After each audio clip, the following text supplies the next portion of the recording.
አሁን አንድ ጥያቄ ነው የቀረበው። ይሄን አካውንት ፎሎ ታረጋለህ ወይስ አታረግም ነው ጥያቄው። ገና ለገና ፎሎ፣ ሼር፣ ላይክ ስላረኩኝ ከባንክ አካውንቴ ላይ ይቀነስብኛል።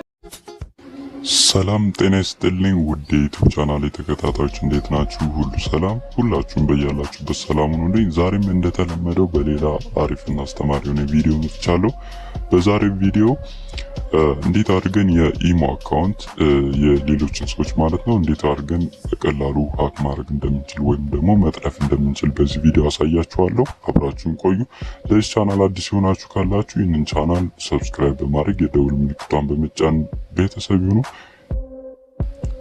የሌሎችን ሰዎች የኢሞ አካውንት ለመጥለፍ በመጀመሪያ አንድ አፕሊኬሽን ስልካችን ጋር መጫን አለብን። እሱ አፕሊኬሽን ኢሞ ቤታ ይባላል። ከፕላይ ስቶር ቀጥታ ሄዳችሁ ማውረድ ትችላላችሁ። እሱን ታወርዳላችሁ። ከዛ በመቀጠል ደግሞ ልትጠልፉት ያስባችሁትን ሰው ስልክ ቁጥር ማለት ነው ቁጥሩን ቆፋችሁ ጋር ሴቭ ታደርጉታላችሁ ማለት ነው። ከዛንም ወደ አፑ እንገባለን። በመጀመሪያ ዳታ እናበራለን።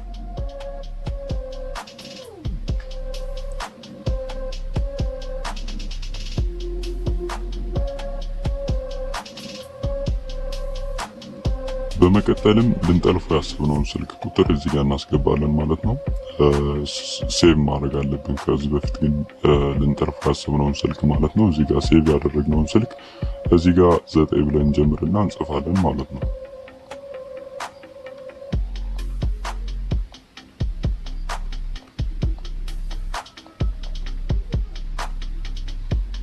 ቁጥሩን ካስገባን በኋላ ኮንፊርም የሚለውን ኦኬ እንለዋለን።